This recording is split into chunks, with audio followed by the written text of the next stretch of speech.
मेरे प्यारे बच्चों, आप सभी को नमस्कार। क्या हाल हैं आपके? क्या आप सब बढ़िया हैं, बेहतरीन? आओ दोस्तों, आगे बढ़ते हैं, चीज़ों को सीखते हैं। देखो मेरे बच्चों, कहानी ये है, हम कर रहे हैं प्रैक्टिस मेंसुरेशन 2D की। लेकिन उसमें बहुत सारी जगह ज्योमेट्री वाले क्वेश्चंस भी यूज़ हो रहे होंगे। ज्योमेट्री की भी प्रैक्टिस अपने आप होती चली जाएगी। और ये प्रैक्टिस बड़ी ज़रूरी है, क्योंकि जो यूनिक यूनिक से क्वेश्चन है जितने अभी तक एग्जाम में है, वो मैं आपको एक बार करा दूंगा, तो आपका बहुत सारा कॉन्सेप्ट वहां से क्लियर हो जाएगा और बड़ा अच्छा लगेगा मुझे भी और आपको भी सुन के समझ के इन चीज़ों को। ठीक है, तो आइए।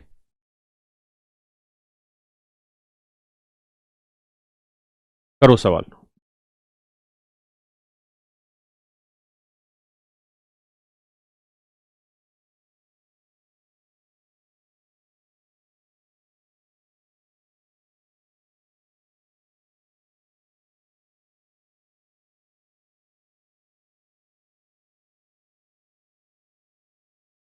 देखिए मेरे बच्चों, ये भी मीन्स का क्वेश्चन है 2018 का ही, यानी 2017 में जो 2018 में हुआ। बहुत ही बेहतरीन, बहुत ही खतरनाक सवाल। अगर मैं समझदार हूँ और मैं इस बात को जानता हूँ कि ये साइड 12 है, ये साइड 12 है, तो ये साइड होगी √3a, यानी 12√3। ये भी 12√3, ये भी 12√3, तो ये एक इक्विलेटरल ट्रायंगल होगी और एस क्यू यू का जो क्षेत्रफल होगा वो ये होगा √3/4 ए स्क्वायर, यानी 12√3 का, और यानी 12√3 गुना 12√3। तो 4×3 = 12, √3 को √3 से क्या, 3, 3×3 = 9, 12×9 में 108 √3, 108 √3 हमारा आंसर। मानते हैं या नहीं मानते? पक्का? एक बात और भी मैं आपको कहना चाह रहा हूँ यहाँ। क्या? ये तो एक सीधा सीधा आंसर निकल गया, 108 √3। ठीक है, इस बात को आप हमेशा ध्यान रखना कि अगर ये साइड ए है तो ये वाली साइड √3a होगी। ये साइड मेरे बच्चों √3a होगी, इसमें कोई दो राय आपके नहीं होनी, है ना? मैं यहाँ पे आपको एक बात और बताना चाह रहा हूँ, सिखाना चाह रहा हूँ कि ये एक इक्विलेटरल ट्रायंगल बनेगी। और इक्विलेटरल ट्रायंगल में अगर मैं इसे सेंट्रोइड मान लूँ, तो सेंट्रोइड से ट्रायंगल को ऐसे मिलाओगे वर्टेक्स को, तो ये 3 इक्वल एरिया में बांटता है। मानते हैं कि नहीं मानते? अब ये सार हो जाएगा इस पूरे पोर्शन का, जो आप समझ पाएंगे कि अगर ये 3 इक्वल एरिया में बांटेगा तो ये एरिया एक है, तो ये एरिया भी एक होगा, ये एरिया भी एक। और मैंने बताया था कि ये एक रेगुलर वो बनाएगा, रोम्बस, ये एक समचतुर्भुज बनाएगा, ये एक समचतुर्भुज बनाएगा, और ये समचतुर्भुज का डायगोनल होगा, दो बराबर भागों में बांटेगा। तो ये एरिया भी एक होगा, ये एरिया भी एक होगा, ये एरिया भी। यानी आप ऐसा कह सकते हैं कि सेंटर से इन वर्टेक्स को मिला दे और ये इक्विलेटरल ट्रायंगल खींच दे, तो ये 6 बराबर क्षेत्रफलों में आपको बांट के देगा। एक एक एक एक एक एक, इस प्रकार से 6 समान क्षेत्रफलों में आपके क्वेश्चन को बांट के दे देगा, और इसमें मुझे लगता है आपको कोई दो राय नहीं होगी। दूसरी बात, अगर मैं अब एक काम और करूं कि इसको इससे मिला दूं, इसको इससे मिला दूं, इसको इससे मिला दूं, आए ना? तो ये एरिया एक आएगा, ये एरिया भी एक आएगा, ये एरिया भी एक आएगा, ये एरिया भी एक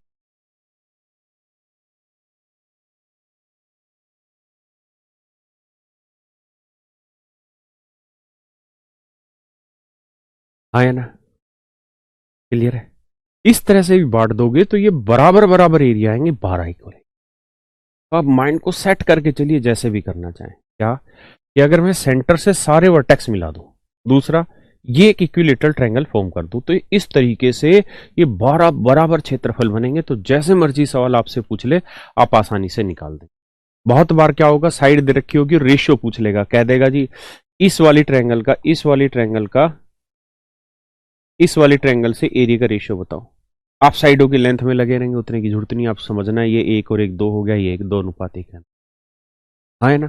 तो समझने की तरफ ध्यान दो, रटने की तरफ नहीं। आइए,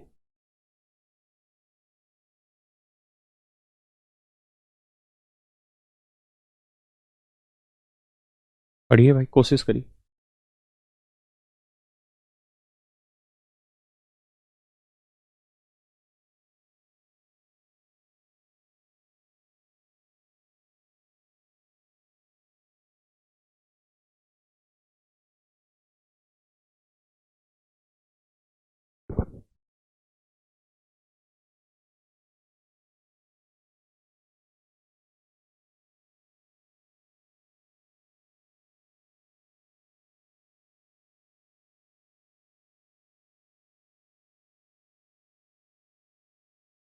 देखिए यार, ए बी सी डी एक रेक्टेंगल है, पी भुजा ए बी पर एक बिंदु है, जैसा कि दी गई आकृति में दर्शाया गया है। डीपी 13, डीपी सो ये 13, सीपी 10 है, बीपी 6, बहुत सुंदर, बीपी 6। आप अच्छे से समझते हैं, अगर ये 6 है, ये 10 है, तो ये क्या होगा, 8 होगा, है ना? मानते हैं कि नहीं मानते? एक बार ध्यान से देखिए, फिर आगे चर्चा करते हैं। हैं। पढ़ो जी। पूछ रहा है आपसे कि एपी की लेंथ बताओ, तो कोई बड़ी चीज तो है नहीं, रेक्टेंगल है, तो ये भी 8 होगी, ये 13, ये निकाल देंगे तो भाई। 13 का वर्ग 169, 8 का वर्ग 64, 169 में 64 गया 105, रूट 105 आंसर आना चाहिए, है तो वही। ये आपका मीन्स का क्वेश्चन है। ये मीन्स में कुछ अच्छे क्वेश्चन आते हैं तो कुछ हल्के भी फेंकता है। करिए। बच्चे कह रहे थे कि सर पॉलीगन खत्म हो गया क्या? भाई पॉलीगन बहुत बड़ी चीज है, कभी खत्म नहीं हो सकता, कोई टीचर नहीं खत्म करा सकता। टीचर आपको बेसिक कॉन्सेप्ट बता सकता है, उसका सवालों की प्रैक्टिस करोगे तभी अच्छे से समझ आएगा। अब तो हम आप लोगों के लिए सवालों की प्रैक्टिस भी करा के दे रहे हैं, so that you will feel easy। हम आपको हर तरीके का खाना आपके मुंह में डाल के दे रहे हैं, अब तो बस आपको चबाना है। थोड़ी दिन में कंपटीशन इतना आ जाएगा कि हम एक जबड़ा आपका यहाँ से पकड़ेंगे, क्या सो चबाना भी हम ही सिखाएंगे तुमको, बस फिर तुम्हें निगलना होगा। मतलब गधों, इतना सब कुछ मटेरियल मिल रहा है, वो भी 1999 रुपए फीस में। इसके लिए कहाँ तुम 2-2 लाख रुपए खर्च करते थे, साल भर रुकते थे मुखर्जी नगर में, एक बार क्लास देखने को मिलती थी, दोबारा उस क्लास को देख नहीं पाते थे, छूट गई तो क्लास कराओ। तब तो सब मौके मिल रहे हैं, फायदा उठाओ, सिलेक्शन लो।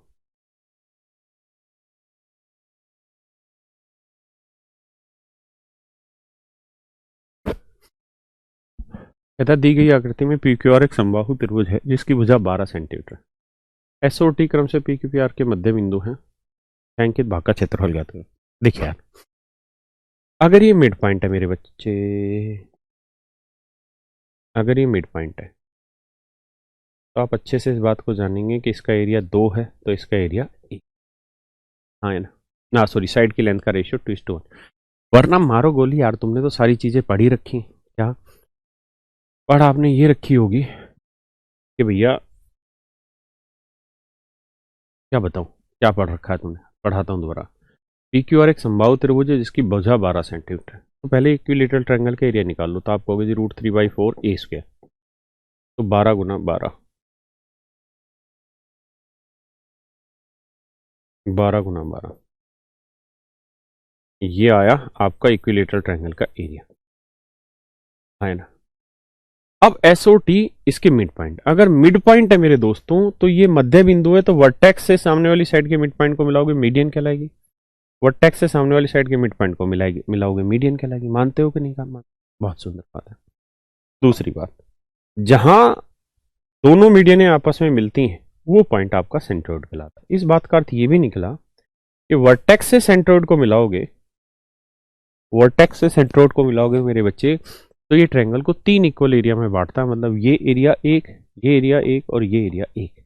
हमें तो ये एरिया चाहिए, यानी 1/3 चाहिए, पूरी ट्रायंगल के एरिया का 1/3 चाहिए, तो गुना 1/3। 3 से काटा 18 है, 12, 12 3 36, तो 12√3 आपका आंसर। दैट इज योर, हाँ है ना?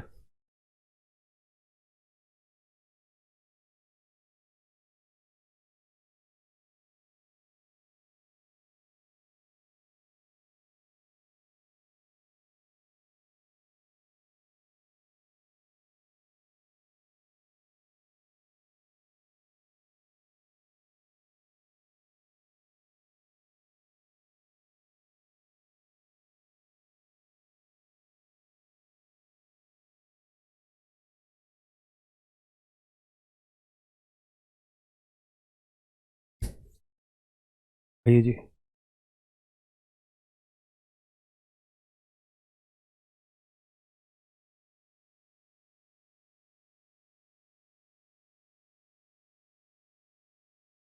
कहता है एक समबाहु त्रिभुज है,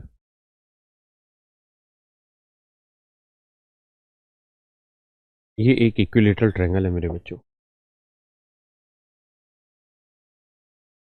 साइड के नाम ABC। ध्यान ये रखिए कि हर एक एंगल इसका 60-60 डिग्री का। कह रहा है जी इसके कोनों को काट के एक रेगुलर हेक्सागन बनाया।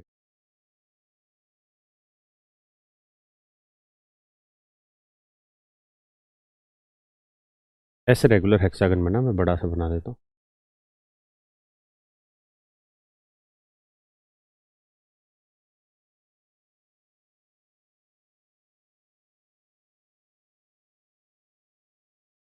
हाँ जी, ये रेगुलर हेक्सागन है। आप इस बात को जानते हैं कि हेक्सागन का एक्सटर्नल एंगल होता है 60 डिग्री, यानी ये भी कोण 60 डिग्री होगा, ये भी 60 डिग्री होगा, और ये 60 डिग्री ऑलरेडी था। इसका मतलब ये भी एक इक्विलेटरल ट्रायंगल बनेगी, मतलब ये साइड ए है तो ये भी ए होनी है, ये भी ए। हेक्सागन की सारी साइडें बराबर तेरी का। इसी तरह से ये 60 होगा, ये 60, तो ये भी ए, ये भी है ना। महसूस करना जरूरी है, तब सवाल निकलेगा।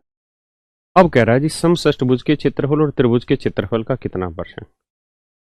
यार एक बात बताओ, कुछ भी मत दिमाग दौड़ाओ, सिर्फ ईमानदारी से सोचो। तुमने ये बात अच्छे से पढ़ी है कि हेक्सागन के सेंटर को अगर वर्टेक्स से मिलाओगे तो ये इक्विलेटरल ट्रायंगल बनाता है, और इन सारी इक्विलेटरल ट्रायंगल की साइड भी ए होनी है, इसकी भी ए है, इसकी भी ए है, इसकी भी है। तो ये सारे एरिया आपस में बराबर होनी है। ये एक है तो ये भी एक, एक एक एक एक एक एक एक।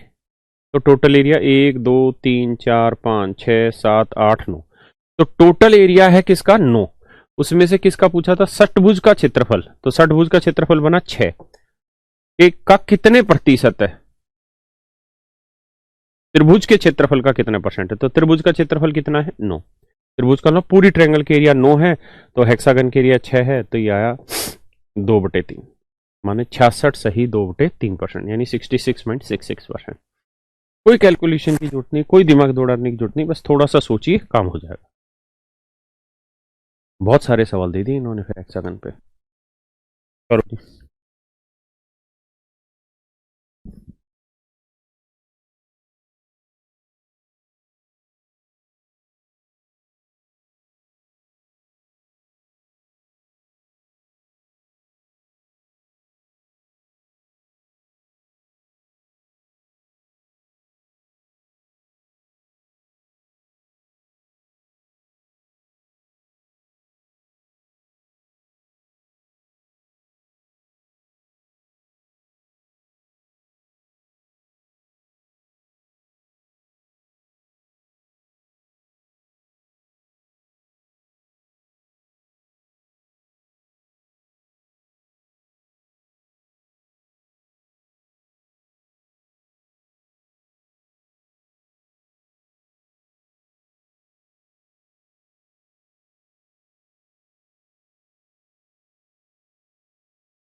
देखिए यार, कह रहा है एक समषष्टभुज आधार वाले प्रिज्म की थ्री। भाई इसको छोड़ दो क्योंकि ये 3D का आ गया, मेंसुरेशन 3D का आ गया। इस पे आ जाइए, बहुत ही प्यारा सवाल है, बहुत ही प्यारा सवाल है।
देखिए बहुत ही खूबसूरत सवाल।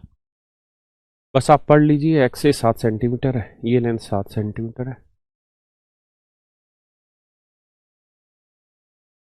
ठीक है। इस सवाल में बड़ा तहलका मचा था जब ये क्वेश्चन पेपर में आया।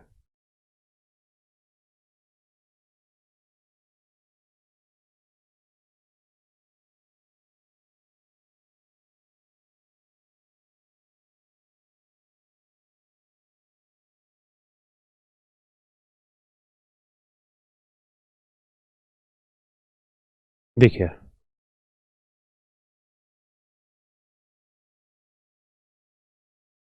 ये लेंथ है बाबा 7 सेंटीमीटर, ये लेंथ भी है 7 सेंटीमीटर। आप कहें ऐसा क्यों है? ऐसा इसलिए क्योंकि चार इक्वल डायमीटर के सेमी सर्कल है।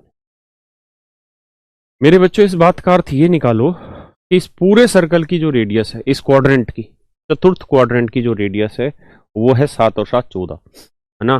तो इसका एरिया जो होगा पूरे पोर्शन का वो होगा 1/4 पाई आर स्क्वायर, 14 का वर्ग। ये बनेगा मेरे बच्चों इस क्वाड्रेंट का एरिया। अब क्या करिए इसमें से, अब इसमें ये करिए आप कि देखो यार, एक सर्कल ये पूरा ले लो, मतलब आधा सर्कल ये हो गया, आधा सर्कल ये हो गया। अब यहां से इसके बीचों बीच से एक लाइन ऐसे खींच दे रहा हूं, एक लाइन ऐसे, तो 1/4 यहां हो गया, 1/4 यहां हो गया। ध्यान देना मेरी बात पे भाई, आधा सर्कल ये हो गया, आधा यहां हो गया, 1/4 यहां हो गया, 1/4 यहां। रेडियस सबकी सेम है, डायमीटर सबके साथ है, तो रेडियस 7/2 बनी। तो मैं कहूं कि इन तीनों का 1 2 3 4 चार रो का टोटल एरिया क्या बनोगे, तो कहोगे आधा और आधा 1 और 1/4 आधा, यानी 1.5, माने 3/2 सेमी सर्कल बन गए। तो सर्कल का एरिया होता है पाई आर स्क्वायर, पाई आर का मतलब है ना 7/2 कवर। और ऐसे कितने बन गए? 3/2, 1.5 बन गए ना। भाई एक सेमी सर्कल का इतना था, तो 3/2 का कितना हुआ? एक सर्कल का एरिया इतना होता था, तो 3/2 सर्कल का एरिया कितना? बात समझ पा रहे हैं कि नहीं भाई? एक सर्कल के एरिया पाई आर स्क्वायर था, हमारे पास कितने सर्कल बन गए? 1.5 सर्कल, ये आधा और आधा, एक तो पूरा, और 1/4 का 1.5। अब आते हैं जी यहाँ, गौर से देखोगे तो बेटा ये एक स्क्वायर बनेगा, ये राइट एंगल पे काट रहा है, ये राइट एंगल होगा, ये राइट एंगल होगा। ये 7.5 है, आप कहें कैसे? क्योंकि डायमीटर 7 है तो रेडियस 7.5, 7.5 मतलब 7/2 कह लो। तो ये एक वर्ग बना, इस वर्ग का एरिया निकाल लो। तो बेटा मैंने क्या करना है, इस वर्ग का एरिया निकाल देना है। तो वर्ग का एरिया 49/4, 49/4 है ना। अब ये बना टोटल एरिया किसका, जो ये सफेद जगह दिख रही है, ये पूरे एरिया में से एरिया घटा देते हैं। तो -3/2 पाई 49/4 जमा 49/4। यही बात है दोस्तों, कुछ और बात है? आप कहेंगे जी यही बात है सर। अब उठाते हैं सवाल को दोबारा से, कैसे करें जी। इसको सोल्व करोगे तो यहाँ 4 है, यहाँ 4 से करोगे, यहाँ लिख ही देता हूँ मैं, ये बना 14 का वर्ग होता है 196/4 पाई, यहाँ बना 49,147/8 पाई। अच्छा पाई में तो आंसर नहीं दे रखा ना, अगर पाई में नहीं दे रखा तो करो क्या कि पाई भी निकाल दो, मतलब पाई को भी लेके सोल्व कर दो। 196 पाई का मतलब 22/7/4, यहाँ 147 पाई तेरी 22/7, और ये पूरे में से माइनस होगा तो ये भी माइनस होगा, माइनस में /8 था, 49/4। भाई अब ये सारी चीज़ें आपको सोल्व करनी पड़ेगी, जो कटता है पहले काट लो। 7 से काटोगे 7 दूनी 14, 7 8 56, 4 7 28, हाँ है ना। यहाँ काटेंगे तो 7 दूनी 14, 7 एकम 7 इक्के, 2 चौक 8, 2 11 22, और यहाँ 49/4। अब क्या करो, एलसीएम ले लो, 4 आएगा, ठीक है, वरना उसकी भी जरूरत नहीं, सोल्व कराता हूँ मैं तुम्हें। 22 गुना 7 ही बचा था ना यार, तो देखो 22 गुना 7 दूनी 14, 7 दूनी 14 154। इसको सोल्व करोगे तो 11 गुना 21 करोगे, 2 एकम 2 1 2 1 3, तो 231/4 करोगे, तो यह आया 4 5 20, और 4 7 28, 4 7 28, अरे 4×5 = 20 तो हो गया, बचा 3, 4×7 = 28, 2 बचा, 4×5 = 20, 20, देखो 4×5 = 20 हो गया, ठीक है, बचा 3 भाई, मतलब ये 30 हो गया, 4×7 = 28, 3 बच गया, 3 बच गया, तो 4×7 गलत जा रहा है क्या?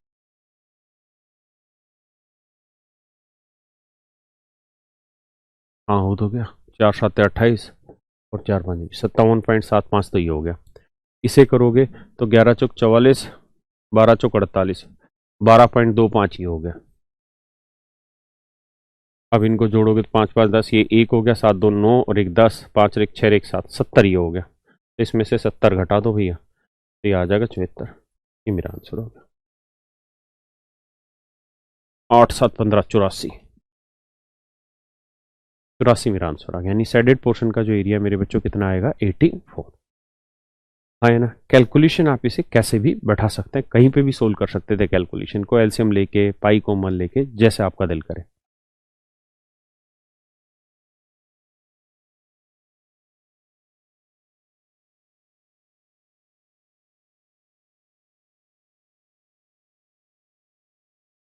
आइए जी,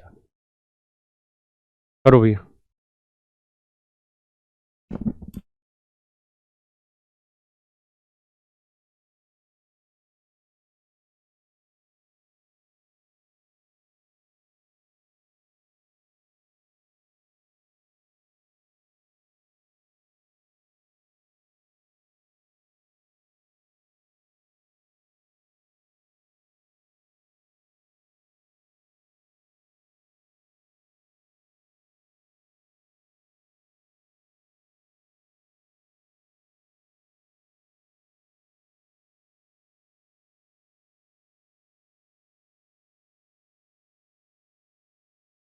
देखिए यार, वाहियात किस्म का सवाल है।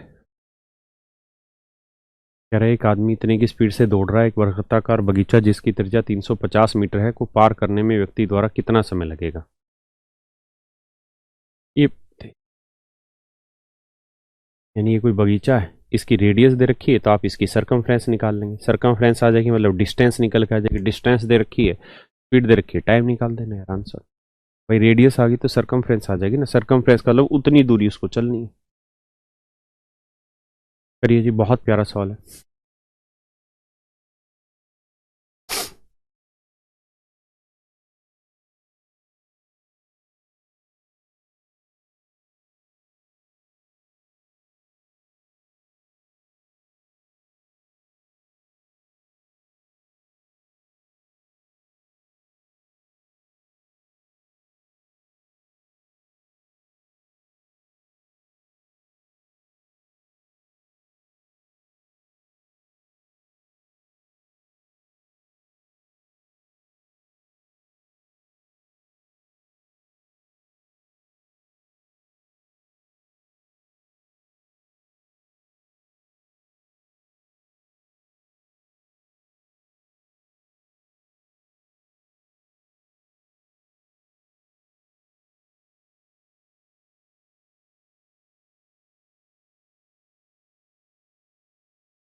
देखो यार,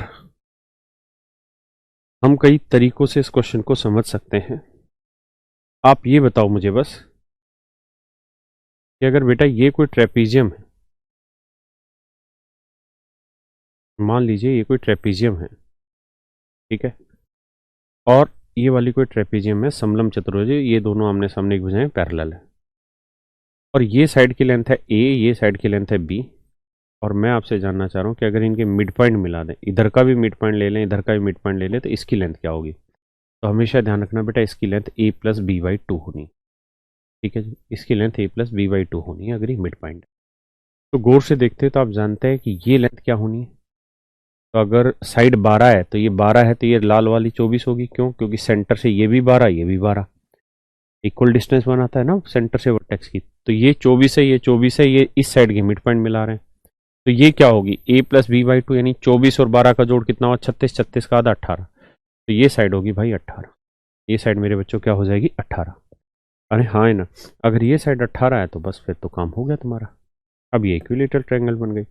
इक्विलेटरल ट्रायंगल का एरिया क्या होता है, √3/4 ए स्क्वायर। ए स्क्वायर 18 × 18, 2 दूनी 4, 2 नीम 18, 2 नीम 18, 9 नीम 81 √3। ये मेरा आंसर। करिए जी, बहुत ही प्यारा सवाल है।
देखिए यार, बहुत ही भयंकर सवाल है, बिल्लू भयंकर टाइप क्वेश्चन है भाई। कह रहा है एक समषष्टभुज का क्षेत्रफल वर्ग के क्षेत्रफल के बराबर है, तो उनके परिमाप का वर्ग के परिमाप के साथ क्या अनुपात होगा। देखिए यार, अगर आप सवाल समझ ही गए हैं तो जरा देखिए यहाँ।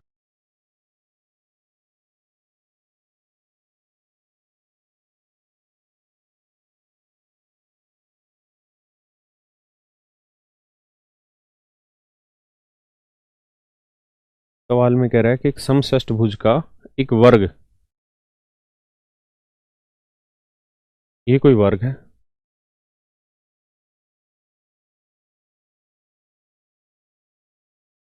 और एक समषष्टभुज है, ये वाली समषष्टभुज, इसकी साइड ए है और इसकी साइड मान लीजिए बी। तो आप जानते हैं इन दोनों के एरिया का रेशियो क्या होगा भाई। इसका एरिया होना है 3√3/2 ए स्क्वायर, तो इसका एरिया होना है बी स्क्वायर। यही तो कह रहा है कि दोनों के एरिया आपस में बराबर है।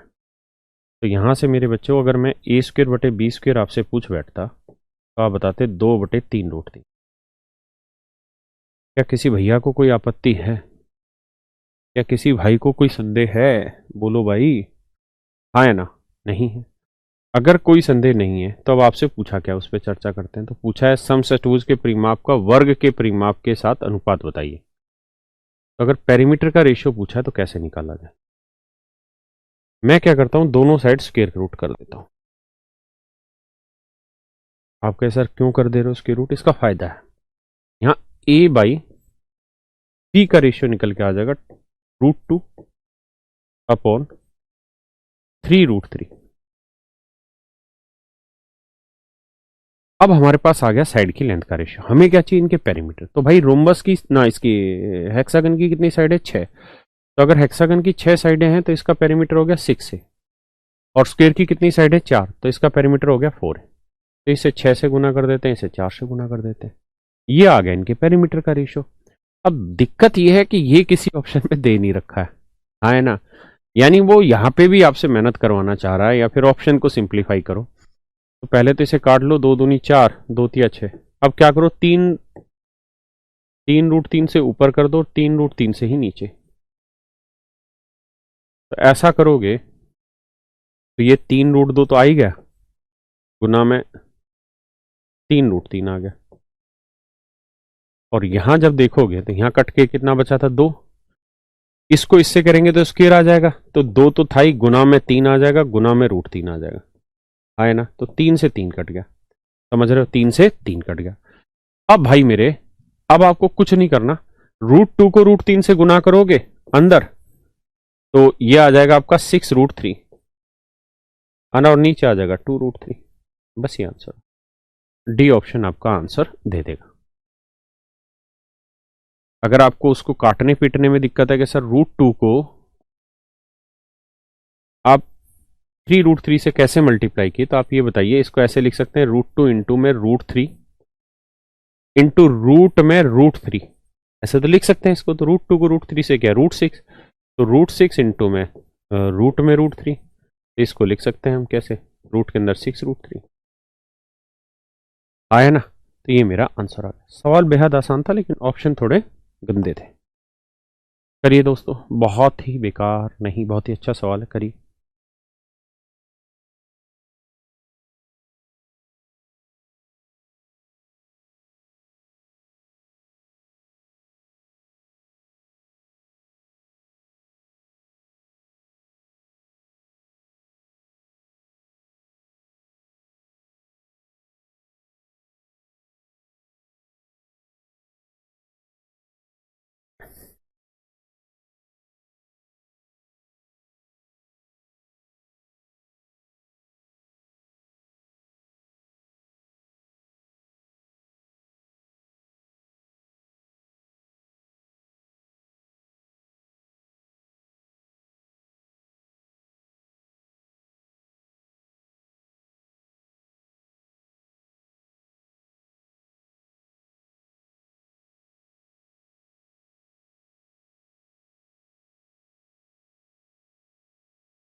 मैं दे रहा हूँ।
देखिए यार, दी गई आकृति में 8 सेंटीमीटर और 20 सेंटीमीटर भुजा वाले 2 वर्ग हैं। कहता जी ये वाला जो वर्ग है, इसकी साइड की लेंथ 8 सेंटीमीटर है। ये वाला जो वर्ग है बाबू, इसकी भुजा की लंबाई 20 सेंटीमीटर है। मान लेते हैं यार इसकी साइड की लेंथ h है। आप मुझे एक सीधी सीधी साफ सुथरी बात बताओ, मेंस का ही क्वेश्चन है 2018 का, कि क्या ये दोनों ट्रायंगल, ये छोटी और ये पूरी बड़ी, आपस में सिमिलर होंगी या नहीं होंगी? आप कहेंगे 100% होंगी सर, इसलिए क्योंकि ये वाला एंगल दोनों में कॉमन है, बड़े वाली में और छोटे वाली में। ये एंगल 90 है, ये एंगल 90, ये दोनों लाइनें पैरेलल हैं, इसलिए ये कोण और ये कोण भी बराबर होंगे। तो दो ट्रायंगल सिमिलर होगी तो इनकी हर एक करस्पॉन्डिंग साइड्स का रेशियो सेम होगा। तो छोटी ट्रायंगल की साइड लोगे तो 8 है, तो बबुआ मेरे पूरी बड़ी ट्रायंगल की साइड हो गई 20। तो छोटी ट्रायंगल की साइड एच, तो पूरी बड़ी ट्रायंगल की साइड हो गई 20, अरे सॉरी 28, सॉरी 8 और 20 28, 4 5 20, 4 7 28। एच की वैल्यू आएगी जी 40/7, शायद यही आ रहा है, 8 5 40/7। ये मेरे बच्चों एच की वैल्यू आई। अगर एच की वैल्यू 40/7 है तो हमसे पूछ रहा है इसका एरिया। तो हमसे इसका एरिया पूछ रहा है, तो एरिया क्या होगा? Half into base into height. Half base हो गया बाबू 8 और हाइट हो गई 40/7, 160/7। ये मेरा आंसर आ गया।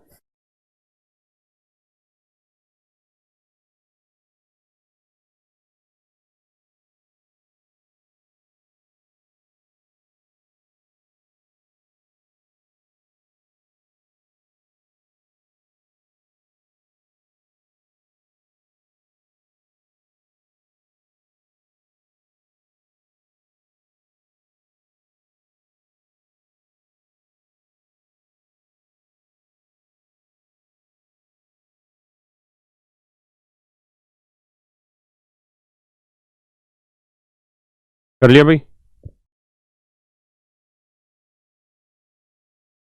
करो मेरे बच्चों, थोड़ा सा खतरनाक क्वेश्चन है। आप बताना इसका सही सॉल्यूशन क्या हो सकता है, क्या तरीका है इसको जल्दी से सोल्व करने का। मुझे थोड़ा सा लेंदी क्वेश्चन लगा है।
देखिए यार मेरे दोस्तों, पहले मैं आपको इस क्वेश्चन को समझा देता हूँ बहुत अच्छे से, उसके बाद फिर ऑप्शन से खेलना सिखाऊंगा। ध्यान दीजिए मेरी बात पे। अगर इसको इससे मिला देंगे तो ये डायगोनल होगा, हम जानते हैं इस बात को। तो भैया इसको इससे मिला देंगे तो ये डायगोनल बनेगा, हाँ है ना। इस वाले वर्टेक्स से इस वाले वर्टेक्स को मिला देंगे, डायगोनल होगा पक्का। हम ये भी बात जानते हैं कि स्क्वायर में ये 90 बनाएगा तो ये साइड भी 90 होगी, ये एंगल भी 90 होगा। स्क्वायर की साइड दे रखी भैया 8। अगर वर्क की भुजा 8 सेंटीमीटर है मेरे बच्चों, अगर वर्क की भुजा 8 सेंटीमीटर है तो एक बात बताओ, पूरे वर्क का क्षेत्रफल 8 का वर्ग 64 होगा। और अगर चारों मतलब दोनों डायगोनल खींच दूंगा तो 4 इक्वल एरिया में बटेगा। मतलब ये वाला जो एरिया ये 1/4 होगा 64 का, 64 का 1/4 हो गया 16। यानी ये तो तय हुआ कि ये वाला एरिया 16 है। कौन सा? पी, ये राइट एंगल तक, फिर यहाँ घूम के ये एरिया है मेरे बच्चों 16। बाकी की कहानी हमको पता नहीं है। तो ये एरिया 16 है।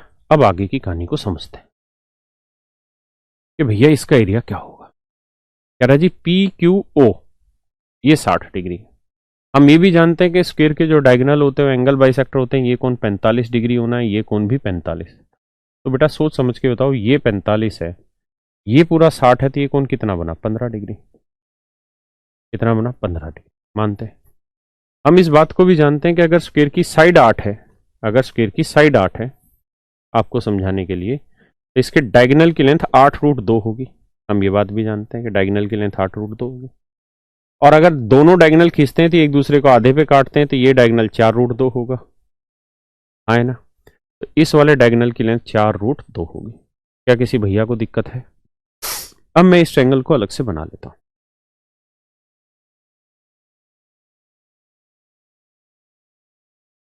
ये साइड है 4√2, ये कौन है 15 डिग्री।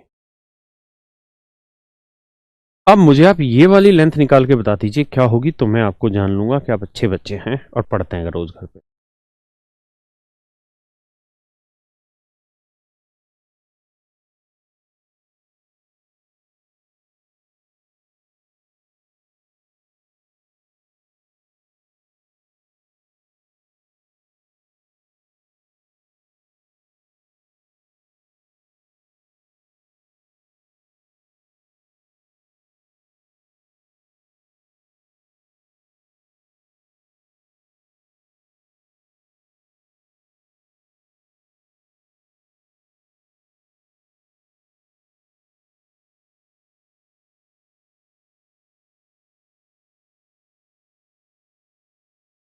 देखिए यार, वैसे तो मैंने आपको जब ये चीज़ें पढ़ाई हैं तो उस वक्त ये सारा ज्ञान दिया हुआ है कि भाई tan 15 degree, sin 15 degree, cos 15 degree, ये बातें याद रखो। लेकिन तुम तो हरामखोर हो, पढ़ते वढ़ते हो नहीं। अगर कुछ भी नहीं आता है तो आप ये वाला फार्मूला लगा सकते हैं, tan 45 माइनस tan 30 का। tan a-b का क्या फार्मूला होगा? tan a minus tan b upon 1 minus tan a into tan b। समझ गए? तो इस तरीके से आप निकालोगे तो ये आएगा tan 15 डिग्री की वैल्यू। क्या वैल्यू आनी है मेरे भाई?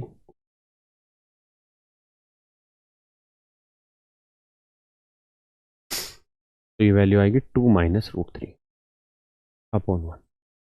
वैसे वैल्यू हम लिखते थे, मैंने जब समझाई थी तो आपको बताई थी √3 माइनस 1 अपॉन √3 प्लस 1।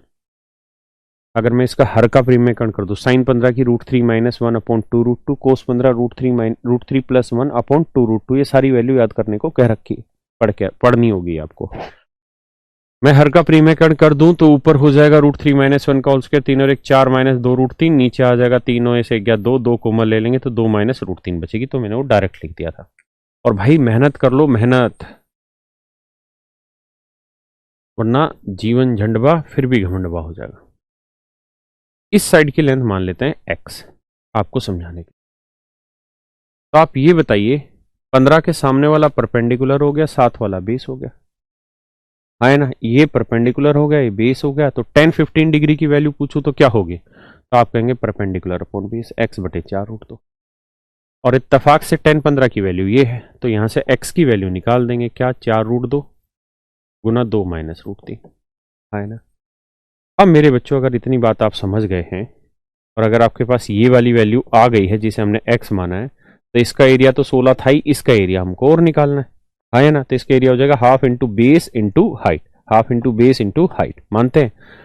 तो भैया 16 तो एरिया था ही हमारा, 16 एरिया तो हम ना था ही ना, जमा में इस वाली ट्रायंगल का एरिया और निकाल देंगे, तो ये हो जाएगा हाफ, बेस हो जाएगा एक्स, एक्स का मतलब ये 2 माइनस √3, और हाइट हो जाएगी भैया 4√2। किसी भैया बहन को यहां तक दिक्कत हो तो समझाए, वरना आगे बढ़े। अब क्या किया जाए बाबू? 2 से काटोगे, 2 दूनी 4, 4 दूनी 8, 8√2 16, तो ये आएगा 16। तो 16 जमा 16 को 2 से करेंगे, 16 दूनी 32√3, ना 32 माइनस 16√3, तो 32 और 16 48 माइनस 16√3, ये मेरा आंसर है। Either I can take 16 common, then I will answer 3 minus √3। Option D is my right answer. तो बड़े सारे तरीके होंगे इसको करने के, ये भी उनमें से एक तरीका है।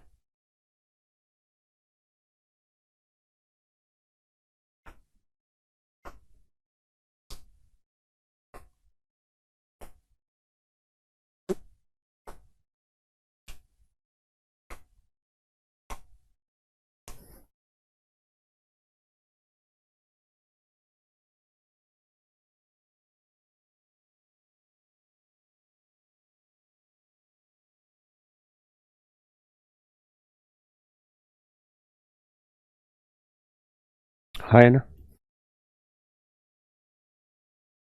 आइए जी। करो भैया।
देखिए कह रहा ए बी 12 है, ए सी 15 है। ये 12 है, ये 15 है।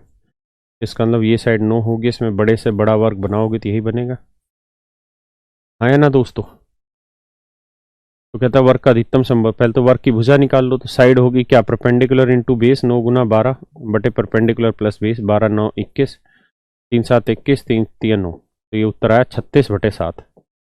अब बेटा अगर ये है आपकी क्या, साइड की लेंथ वर्क की, तो वर्क का एरिया क्या होगा, स्क्वायर कर दो। तो 36 का वर्ग बटे 7 का वर्ग 49, तो केवल यही है जिसके बटे 49 है।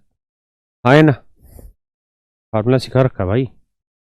करो बाबू इसको।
कह रहा जी दी गई आकृति में A B A E E F F G और जी बी अर्धवृत्त है।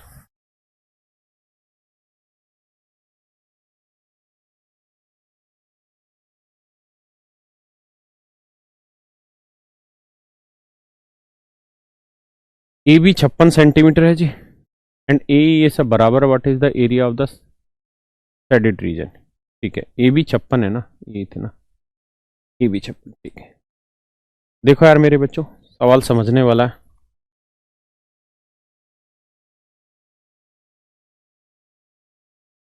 ए बी की लेंथ है बाबू 56। अगर ए बी की लेंथ 56 है तो हर एक पोर्शन की एरिया हो गया 14 14 14 14, मतलब सॉरी इनकी डायमीटर हो गया 14 14 14। और ए बी की लेंथ अगर 56 है तो इसका मतलब इस सर्कल की जो रेडियस है, इस सर्कल की जो रेडियस होगी मेरे बच्चों वो कितनी होगी? 56 का आधा 28। इसका मतलब यहां से यहां तक की जो लेंथ है ना वो है आपकी 28। यहां से यहां तक की लेंथ है 28, है ना। और मान लेते हैं इस वाले सर्कल की रेडियस है आर। मान लेते हैं इस वाले सर्कल की रेडियस है आर। अगर इस सर्कल की रेडियस आर है तो ये बताओ यहां से यहां तक की जो इसके सेंटर तक की लेंथ हो गई, भाई हम जानते हैं ये पूरी लेंथ है 28। 28 में से ये आर हटा दें तो ये वाली जो लेंथ बची ये बनी 28 माइनस आर। हाँ है ना, ये लेंथ कितनी आई जी? 28 माइनस आर। किसी भाई को दिक्कत है? नहीं। अब 56 थी, 56 को 4 हिस्सों में बांटेंगे 14 आएगी, 14 को 4 तो हर एक का डायमीटर 14 आ गया, तो ये लेंथ आ गई 7। हाँ है ना, ये लेंथ कितनी आ गई? 7। ये लेंथ ले लेते हैं, ये लेंथ ले लेते हैं। अब बेटा ये लेंथ है आर, ये लेंथ है 7। हमें इसकी वैल्यू चाहिए, हमें इसकी लेंथ चाहिए। तो हाइपोटेन्यूस यानी 7 प्लस आर का होल स्क्वायर बराबर होगा 28 माइनस आर का होल स्क्वायर जमा 7 का। और अब मेरे बच्चों इससे आपको सोल्व करना पड़ेगा, क्वाड्रेटिक इक्वेशन बनानी पड़ेगी, कोई उपचार यहां का नहीं। हाँ है ना। और आपको यहां से आर की वैल्यू निकालनी पड़ेगी। आर की वैल्यू आने के बाद सर्कल का एरिया आपके सामने आ जाएगा। कर लोगे भाई? कैलकुलेशन है थोड़ी सी, बचा नहीं जा सकता। नेक्स्ट पे आइए, करिए जी इसको।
देखो यार दोस्तों, आओ।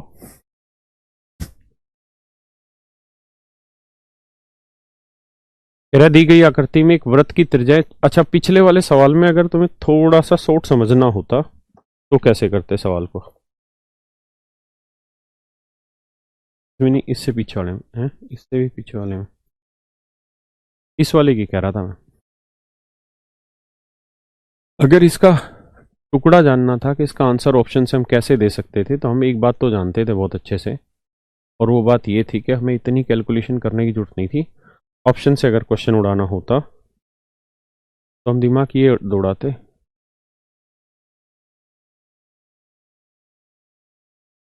देखो यार, इसका एरिया है 16, है ना, और इस पूरे पोर्शन का एरिया है 16। ये 15 डिग्री है, ये 30 डिग्री है। ये निकाला था हमने, ये 15 है, ये 30 है, क्योंकि ये 60 था ना, ये 45 था, तो ये 45। यानी मैं लगभग अंदाजा ये कह सकता हूं, मतलब तुक्का मारने वाली सिचुएशन में, कि इसका एरिया 15 है, इसका 30 है, तो पूरी का लगभग जितना एरिया होगा उसका लगभग, मतलब इस पूरे का 16 है तो इधर का भी 16 होगा, तो 16 में लगभग 5 इसका कह देते हैं, बाकी 10-11 हम इसका एरिया कह लेते हैं लगभग अंदाजे में। कोई बुराई तो नहीं इस बात को सोचने में, कोई बुराई। हम इसका एरिया लगभग 5 यूनिट मान लेते हैं, यानी 16 और 5 21, यानी मेरा आंसर 20 के आसपास आना चाहिए। यही बात है बेटा। अब देखिए यार, ये तो 32√3, ये तो आंसर हो ही नहीं सकता। √3 - 1 आप जानते हैं, √3 की वैल्यू कितनी होती है? 1.7। 1.7 में से एक गया 0.7, तो 48 गुना 0.7 का मतलब बहुत बड़ी वैल्यू बन गई। बहुत बड़ी मतलब 20 से तो बड़ी होगी, क्योंकि 48 का अगर आधा भी करूं तो 24 है, तो आधे से ज्यादा है। ये आंसर नहीं हो सकता। यहां आते हैं, यहां बात करते हैं, तो 24 गुना में 0.7। अगर 24 गुना 0.7 करेंगे तो मेरे बच्चों आप देखोगे कि ये वैल्यू बहुत छोटी चली जाएगी, 20-21 से छोटी चली जाएगी। कैसे 20-21 छोटी चलेगी? 7 चौक 28 और 7 दूनी 14 और 2 16। इसका उत्तर आएगा 16.8, जबकि हमारा इसी का उत्तर 16 है, तो ये 16 और 5 21, 20-21 के आसपास कहीं ना कहीं उत्तर रेंज हमारा सेट होना चाहिए, हाँ है ना? ये भी गलत है। अब आते हैं यहाँ। अब ये देखिए, ये 3 - √3, तो 3 का मतलब 3 और √3 का मतलब 1.7, तो यानी 1.3, यानी मेरा उत्तर जो आएगा 16 गुना 1.3 आएगा। तो 16 एकम 16 तो हो ही गया, 0.3 से करेंगे 48, यानी 4.8, यानी उत्तर आएगा 20.8। तो ऐसे आप तुक्केबाजी करके थोड़ा जल्दी से आंसर तक पहुंच सकते थे, इतना टाइम खराब ना करके। तो बाकी अपनी अपनी इच्छाएं।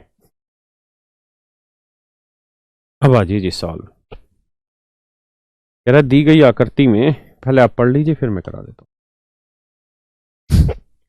एक वृत्त की त्रिज्या 14√2 सेंटीमीटर है, पी क्यू आर एस एक वर्ग है, तो चार सभी छोटे वर्गों का कुल क्षेत्रफल कितना है, ये हमसे जानना चाहता है।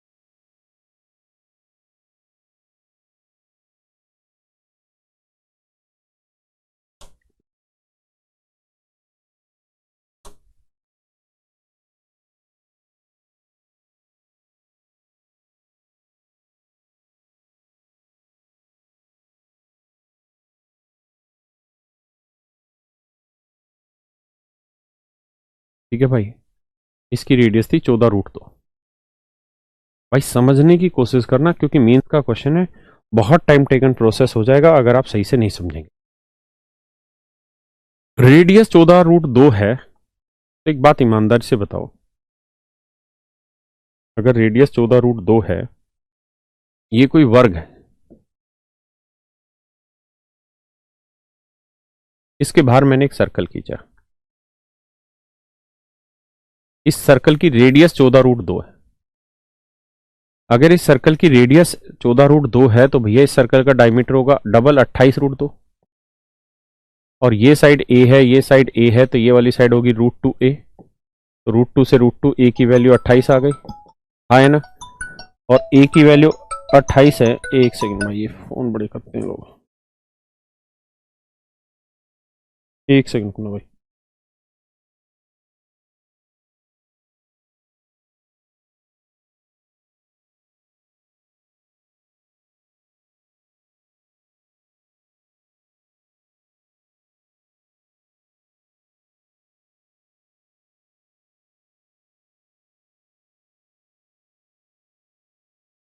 आइए दोस्तों,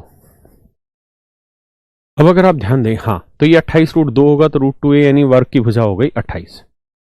अगर इस वर्ग की भुजा पी क्यू आर एस की भुजा 28 है, तो ये सेंटर है, तो सेंटर से ये जो लेंथ होगी ये आएगी 14, ये लेंथ होगी 14, हाँ है ना। ये सर्कल की रेडियस थी, ये 14√2। अब देखिए यार, तुक्केबाजी की बात बता रहा हूं, बाकी श्रद्धा आपकी अपनी है, मर्जी। अगर हम थोड़ा सा तुक्केबाजी करें तो गौर से देखिए यार, सर्कल के सेंटर से अगर मैं इसको मिलाऊं तो इसको मैं लगभग रेडियस भी तो मान सकता हूं यार, इसको लगभग रेडियस भी तो मान सकता हूं। आप कैसे मान सकते हैं सर रेडियस? इसलिए कि थोड़ा ही तो गैप है इनके बीच में, जो थोड़ा सा डिफरेंस दिखाई दे रहा है, थोड़ा सा ही तो डिफरेंस है। अदरवाइज तो मैं, भाई फिर से देखो, अगर मैं इसको इससे मिलाऊं और इसी को मैं थोड़ा यहां से मिला के दिखाता हूं, इससे मिलाऊं, तो बहुत ज्यादा अंतर नहीं होगा, बहुत थोड़ा सा माइनर सा डिफरेंस है ना, क्योंकि रेडियस भी 14√2 है, तो बहुत बड़ी लेंथ नहीं है। तो अगर मैं थोड़ा सा अप्रोक्सीमेशन लेके चलूं, और चूंकि ऑप्शन में बहुत दिन रात का अंतर दे रखा है, और मेरे जैसा स्टूडेंट अगर बैठा होगा तो 14√2 ही मान लेगा इस लेंथ को। अगर ये पूरी लेंथ 14√2 मान लेगा तो ये लेंथ 14 आ गई, ये पूरी लेंथ 14√2 हो गई, यहां से यहां तक की लेंथ 14√2 है, यहां तक की मैं यहीं तक मान लेता हूं कि ये लगभग 14√2 है, तो ये 14√2 है, ये 14 है, तो ये लेंथ निकल के आ जाएगी कैसे? भाई पूरी है 14√2, उसमें से ये 14 हटा दें तो वैल्यू आ जाएगी, यानी स्क्वायर की साइड की लेंथ आ जाएगी √2 - 1, मतलब ये जो लेंथ है ये √2 - 1 आ जाएगी, यानी इस वर्ग की भुजा √2 - 1। अगर वर्ग की भुजा √2 - 1 है तो वर्ग का एरिया होगा इसका वर्ग, तो 2 एक 3 -2√2 आए ना, 3 - 2√2। अगर आप समझ पाए तो, ना समझ पाए तो मार दीजिए गोली। किसके गोली मारोगे? मेरे नहीं। √2 की वैल्यू होती 1.4, 1.4 में से 1 घटाएंगे तो लगभग 0.4 आया ना, 0.4 का वर्ग हो गया 0.16 हो गया। अरे हाँ है ना, बताओ भाई। अच्छा 14 भी तो था, हाँ सॉरी सॉरी, 14 कॉमन लिया था तो यह है ना, तो इसका वर्ग कर रहे थे। अब आप ऐसे देख लो, 14 का वर्ग 196 आया, गुना में 0.16 आया, है ना, क्योंकि √2 को 1 पॉइंट मतलब 1.4 लेंगे, 1 लेंगे, 0.4, 0.4 का वर्ग 16, 16 से गुना करोगे तो ऐसे कर लो, 16 छिक्के 96, 16 निम में, 16 निम में होता है कितना रे, 100, 16 निम में कितना होता है, 144, 144 और 9 153। क्लियर है भाई? 15, 16 कम 16 और 15 31, तो उत्तर आया 31.36। अब जितना इसका एरिया होगा उतना ही इसका एरिया होगा, उतना ही इसका एरिया होगा, उतना ही इसका, गुना 4 कर देंगे तो उत्तर आएगा मेरा 4 छिक 24, 4 तिये 12 और 2 14, 4 एकम 4 और 1 5, 4 तिये 12, यानी लगभग मेरा आंसर आएगा 125.44। एक बार इतनी बात समझे, फिर मैं आगे बताता हूँ आपको कहानी दोबारा से।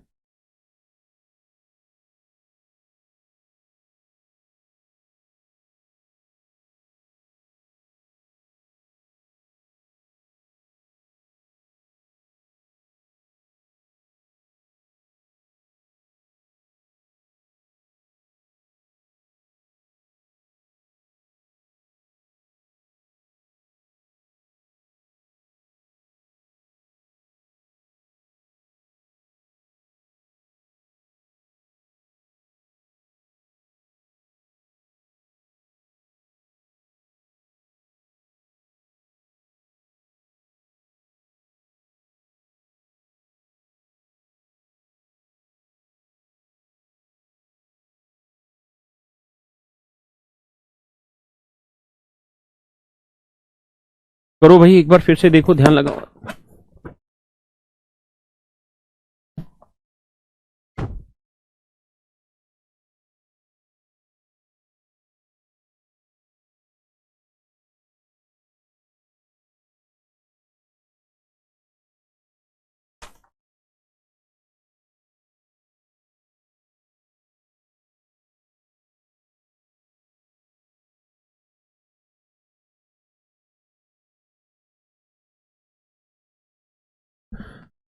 अब देखिए यार, अगर आप इस क्वेश्चन को पूरा डिटेल करना चाहते हैं तो कैसे करते हैं, जरा ध्यान दीजिए।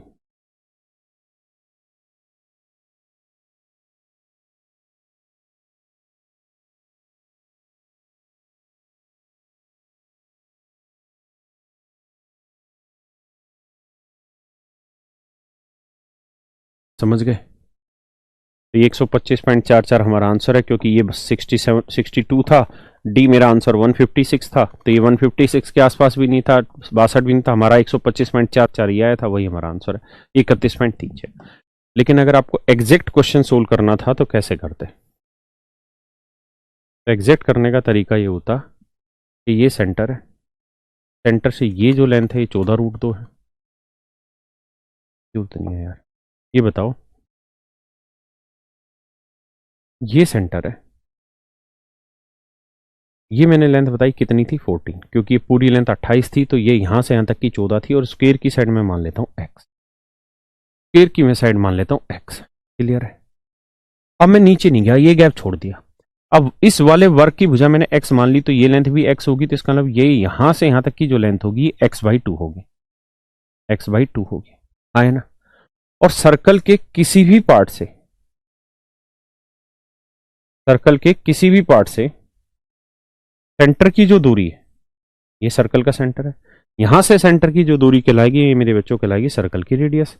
तो ये है भैया 14√2। अब यहां से आपकी पाइथागोरस थ्योरम लग जाएगी। कैसे? कि भाई ये साइड हो गई 14 + x का होल स्क्वायर, ये हो गई x/2 का स्क्वायर, तो x²/4 इक्वल टू आया 14√2 का स्क्वायर। यहां से मेरे बच्चों सोल्व करके आपको x की वैल्यू मिलेगी, फिर जो x की वैल्यू मिली वो स्क्वायर की साइड मिल गई, उसके बाद आप उसे सोल्व करेंगे, एरिया आ जाएगा, फिर 4 से गुना कर देंगे, क्योंकि जितना एरिया इसका उतना ही इसका, उतना ही मेरे बच्चों इसका, उतना ही इसका, तो इंटू 4 कर देंगे, आपका आंसर आ जाएगा। समझ रहे? करो जी।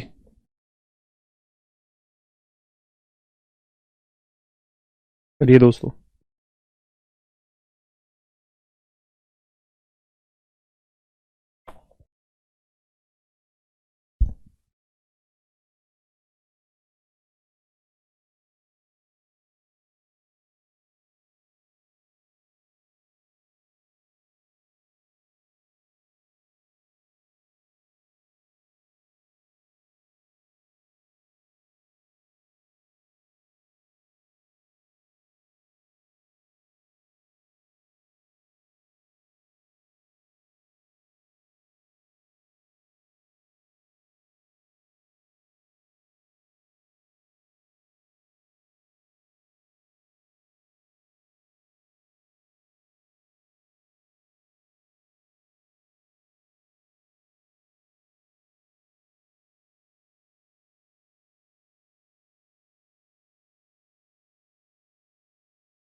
देखिए यार, थोड़ा विचित्र सवाल है, पता नहीं क्यों दिया एसएससी ने, लेकिन दिया है तो भैया अब उड़ाएंगे सवाल को। कहता है आयत की लंबाई और चौड़ाई 8 और 6 है, इसके चारों कोनों को इस तरह से काटा गया कि मिलने वाली आकृति एक सम अष्टभुज है, अष्टभुज की भुजा ज्ञात करें।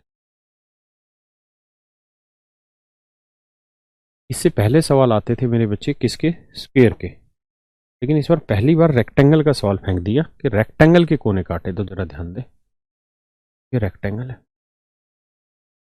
पता ही बड़ा बन जाए।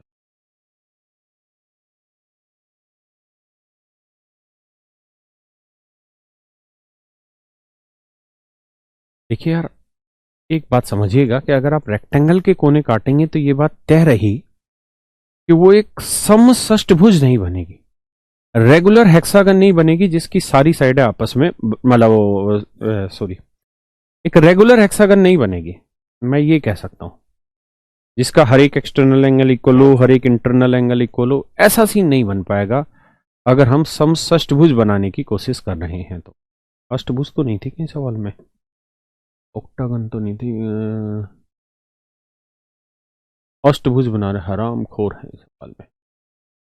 देखो जी, अब तो ये अष्टभुज बना रहे हैं, ये तो और गड़बड़ पैदा कराएंगे हमसे, नाश पिटवाएंगे सवाल का। रुक,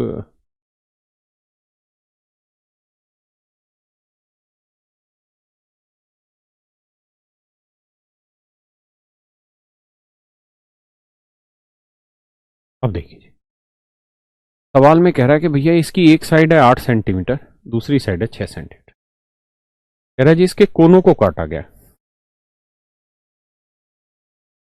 यहां से यहां।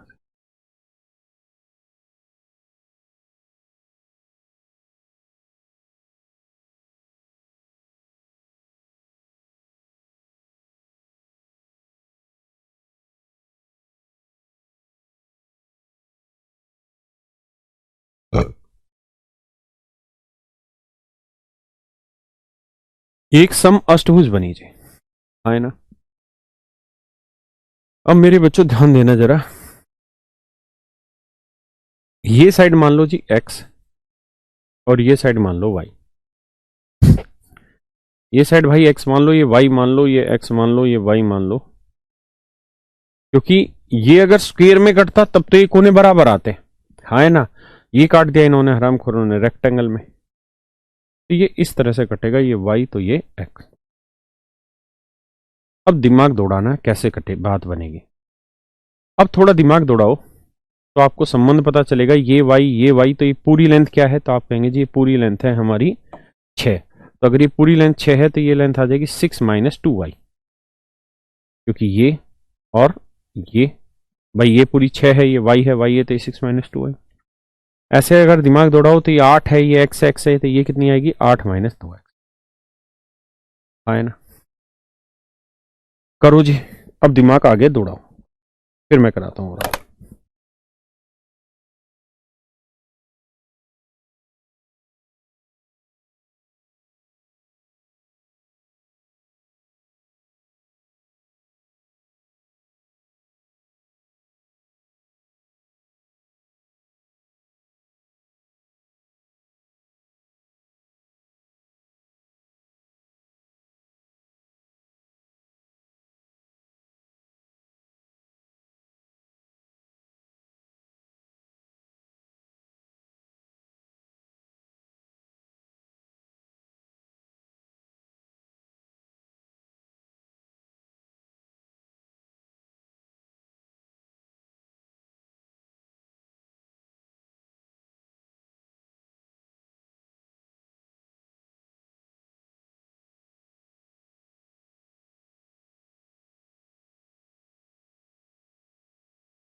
देखो मेरे बच्चों, बड़ा खतरनाक सिनेरियो बैठेगा अभी इसमें, इन ये बैठेगा कि यार ये कैसे संभव है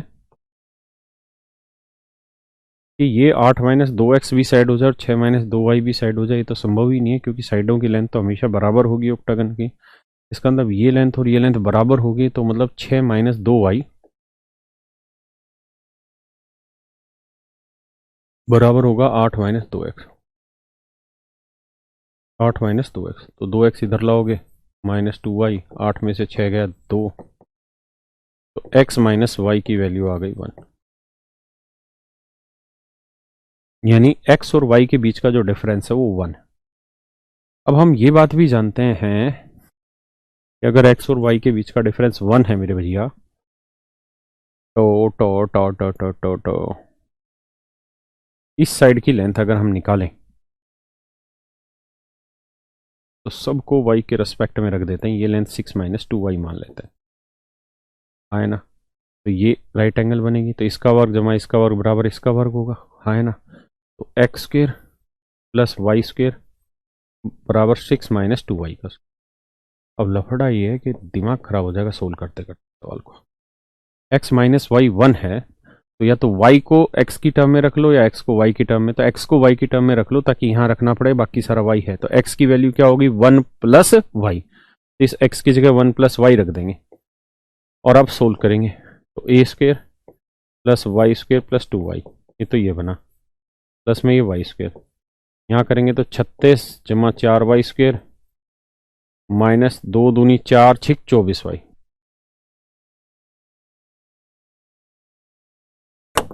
तेरी के बच गया, आ जाइए अब आगे। अब कैसे सोल्व करें, देखो वाई स्क्वेयर उधर जाएगा माइनस का, तो 4y में से y गया 2y स्क्वेयर, है ना। यहाँ 2y उधर जाएगा माइनस का, तो 24 और 2 26y, और भैया यहाँ +1 है, उधर जाएगा माइनस का, तो 36 में एक गया 35, बराबर आएगा दोस्त 0। ये क्वाड्रेटिक इक्वेशन बनी मेरे भाई। यहां से हमें निकालना होगा y, क्या निकालना होगा y, है ना।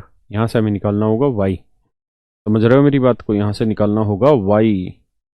इस क्वाड्रेटिक इक्वेशन को अब सोल्व करो, कैसे सोल्व करें जी, महाभारत हो जाएगा इसको सोल्व करना। चलो समझो, ठीक है भाई, कैलकुलेशन में तो कोई मिस्टेक नहीं है। अब जरा ध्यान दो, तो भैया y की वैल्यू क्या होनी है, माइनस बी, तो माइनस माइनस प्लस 26, फिर आना प्लस माइनस बी स्क्वेयर, तो 26 का वर्ग कितना होता है 676, -4, ए की वैल्यू 2 है और सी की वैल्यू 35 है, अपोन में होना है 2a, ए की वैल्यू 2। देखो यार 26 तो यहाँ एज इट इज हो गया, समझते हैं ना बात को। अब देखो यार, प्लस माइनस के मारो गोली, 676 में से 35 दूनी 70 चौक 7 चौक 28, 280, 16 में 8 गया ना 6 आया, और भैया 17 में से 8 गया 9 आया, और 6 5 में 2 गया 3, 396 आया। 396 का कोई वर्गमूल निकलता है, नहीं, किसी का वर्गमूल नहीं आता। अब 396 के अगर हम फैक्टर करने चलें तो ये होगा 16 दूनी 32, नहीं बनेगा, 396 के टुकड़े करने पड़ेंगे इस तरह से, 4 से जा रहा होगा। तो देखो 4 4 से करेंगे, 4 8 4 नीम 36 आए ना भाई, 3 4 नीम 36 99 आया, 4 नीम 36 4 नीम 36 99, इसको भी 4 गुना 9 गुना 11 करेंगे, तो आप देखेंगे वर्गमूल निकालेंगे तो 9 का 3 आएगा, 4 का 2 आएगा, 3 दूनी 6√11 लिखा जा सकता है इसको, और बटे आएगा 2 गुना 2। पूरे में से अगर मैं 2 कॉमन ले दूंगा तो यहाँ आएगा 13 प्लस माइनस 3√11 बटे 2, है ना। 13 प्लस माइनस 3√11 बटे 2, यानी यहां से y की दो वैल्यू निकल के आई, एक प्लस की और एक माइनस की, दो वैल्यू निकल के आई यहाँ पे, और दोनों ही यहाँ पे सेटिस्फाई करेगी। अब हमें निकालना है इसकी साइड, तो साइड की लेंथ है 6 माइनस 2y, 6 माइनस 2y, तो 6 है ना, तो 6 माइनस 2y, 2y मतलब इसे 2 से गुना करेंगे तो 2 से 2 कट जाएगा, और ये बचेगा, अगर मैं प्लस का ले लेता हूं तो 13 माइनस 3√11, तो 13 में से 6 गया 7 माइनस 7 माइनस 3√11, ये मेरा आंसर आ सकता है। क्लियर है जी। या फिर इसका तरीका ये है, यही ना 6 माइनस 2y, y की वैल्यू थी तो 2 एक कट गया, एक 2 ये आ गया, ठीक है। या फिर अगर हम इसको माइनस की जगह प्लस ले लें तो ये प्लस हो जाएगा, तो मेरा आंसर आ जाएगा ये वाला, क्या कि 3√11 एज इट इज। भाई अगर यहाँ माइनस ले लेते हैं तो 6 से करेंगे, क्योंकि माइनस सारा ही माइनस आ गया हो तो संभव ही नहीं है ना, साइड की लेंथ माइनस तो आ नहीं सकती, प्लस में होगी, इसलिए मैं माइनस लूंगा। अगर माइनस लूंगा तो ये माइनस हो जाएगा और ये माइनस माइनस प्लस, तो 3√11 प्लस का 13 में से 6 गया 7, ही मेरा आंसर आ गया। और यही मेरे बच्चों पहला मेरा आंसर है, 3√11 माइनस 7, यही मेरा आंसर है। ये मेरे भाइयों एक्चुअल क्वेश्चन है, और ये सच में बड़ा लेंदी है, अगर आपको इस तरीके से करेंगे तो ये इसका डिटेल तरीका है इस तरह का प्रोसेस करने का। लेकिन मैं आपको बताऊंगा कि पेपर में इस क्वेश्चन को कैसे सॉर्ट आउट करना है, ठीक है, वो भी मैं समझाता हूँ। पहले आप एक बार इतनी बात को समझ लें, अच्छे से मान लें इस बात को, फिर ऑप्शन से खेलना सिखाऊंगा इस सवाल में।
अब इस सवाल पे आते हैं, पेपर में कैसे किया जाए इस क्वेश्चन।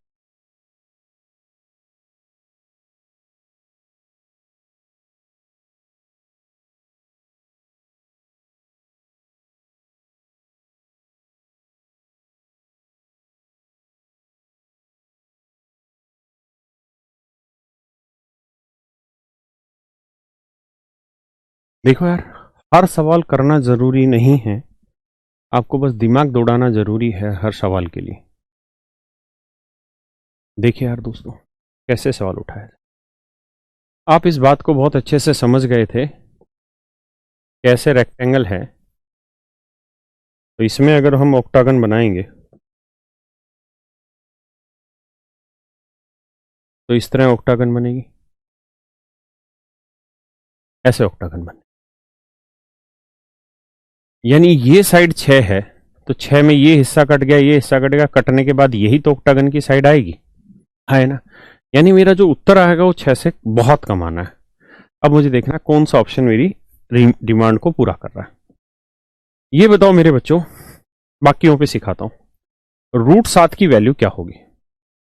आप कहेंगे सर √7 को आप यूं करो, √7 की जगह √9 ले लो। √7 की जगह मेरे बच्चों क्या ले लो, 9 ले लो।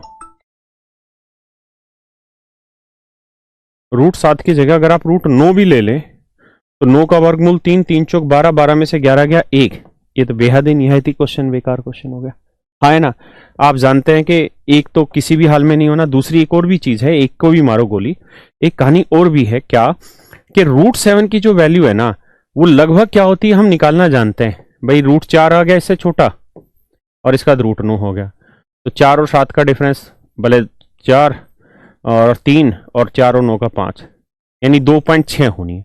अगर मैं 2.6 को 4 से गुना भी कर दूं तो भी मेरी वैल्यू 11 से छोटी आएगी, यानी उत्तर नेगेटिव आएगा। ये संभव ही नहीं है, ये आंसर हो ही नहीं सकता था मेरा। मैंने तो आपको 9 ले दिया, यानी 12 ले, 3 भी ले लें इसकी जगह, यानी 9 लेते हैं, 9 का वर्गमूल 3 चौक 12 में 11 गया, तब भी मेरा उत्तर 1 आ रहा है, जबकि ये तो वैल्यू 9 से बहुत छोटी है, यानी आंसर नेगेटिव आना है। यहां जी मेरे दोस्तों, अनपढ़ की तरह समझ के बता दोगे कि जब 4√7 ही 11 से बड़ा है तो 5√13 तो 8 से बहुत बड़ा होगा, हाँ है ना। बात समझ रही है कि नहीं। तो अब सॉरी मैं गलत बोल गया, इसको पहले समझाता हूं। √13 की अप्रोक्सीमेट वैल्यू क्या है बताओ भाई। आप कहोगे सर √13 जो है मेरा √16 के आसपास बैठता है ना। √16 की वैल्यू कितनी है सर, तो √16 की वैल्यू हुई 4, तो 4 5 20 में से 8 गया, मेरा उत्तर आएगा लग 12। जबकि ये साइड की ही लेंथ 6 है, तो ये उत्तर तो 6 से बहुत छोटा आना, हाँ ना भाई। ये पूरी लेंथ 6 है तो ये तो 6 से छोटा आएगा, ये संभव ही नहीं है।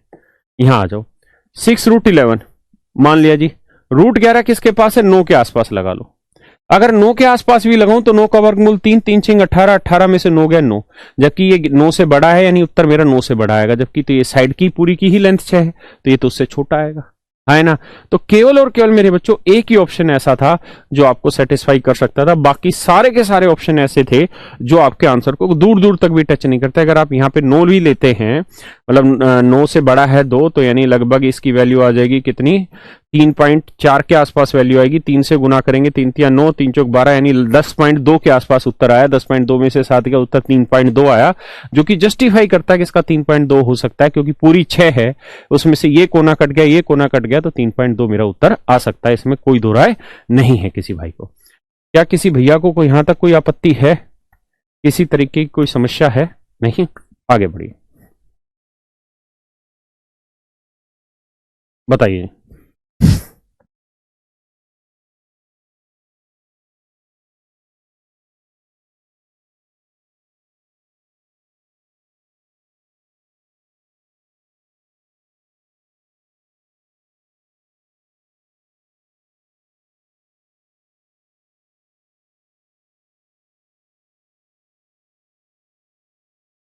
देखो यार दोस्तों,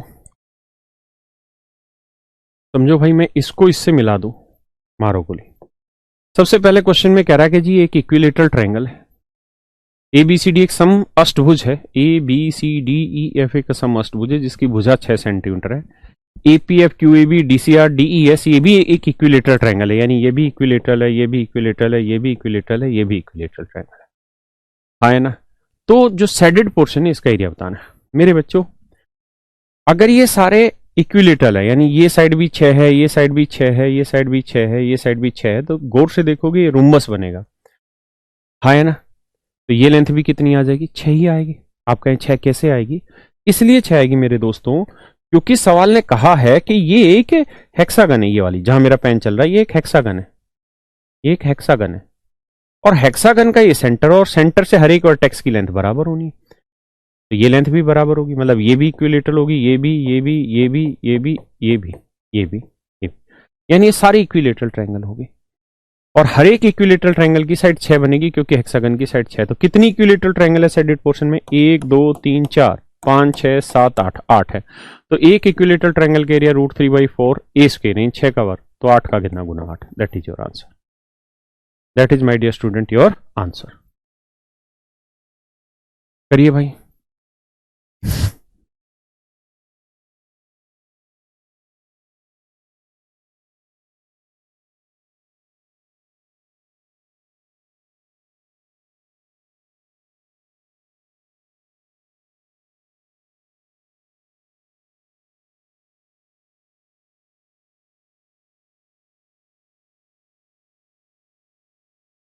देखिए यार, कई तरीकों से आप सवाल को उठा सकते हैं।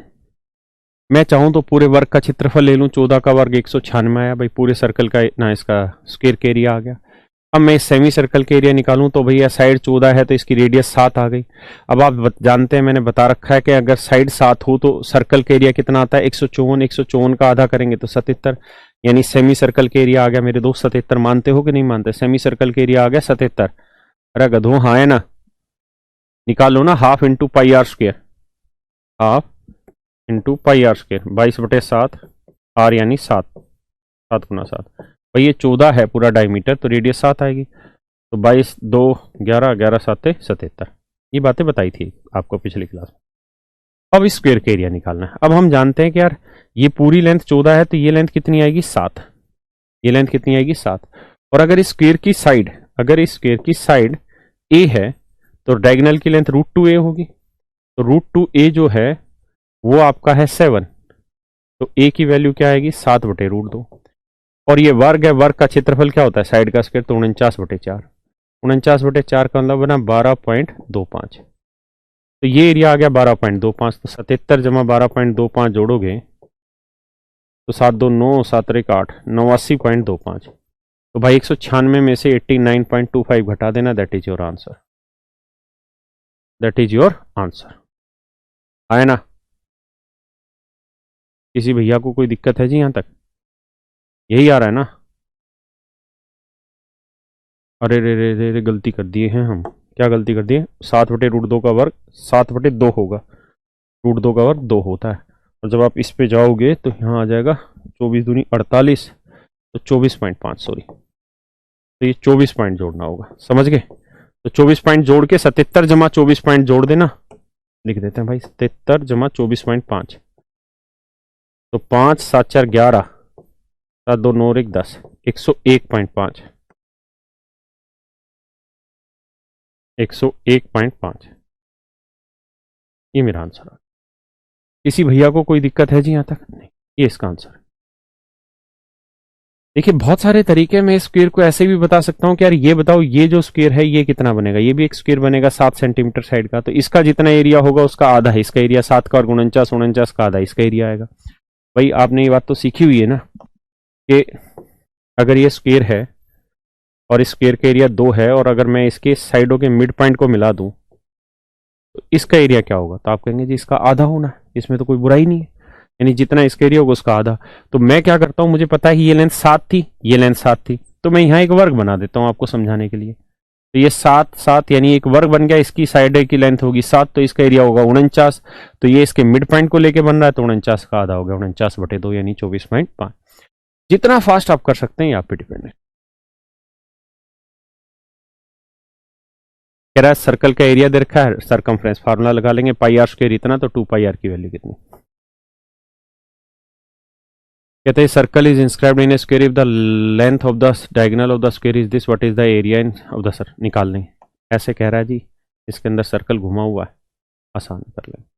लंबाई निकाले जिसका केंद्रीय कोण 90 और वृत्त की त्रिज्या इतनी, ये भी आसानी से निकाल लेंगे, यानी चाप की लंबाई पूछ रहा है। कहता जी ये एक सेक्टर है, इसकी ये एंगल 90 है, आर्क की लेंथ आपको निकालनी है, रेडियस 3.5। ठीक है भाई, टाइम हो गया। चलिए मेरे बच्चों, आज के लिए इतना ही रखते हैं, बाकी फिर कल मिलेंगे। थैंक यू यार आप सबको।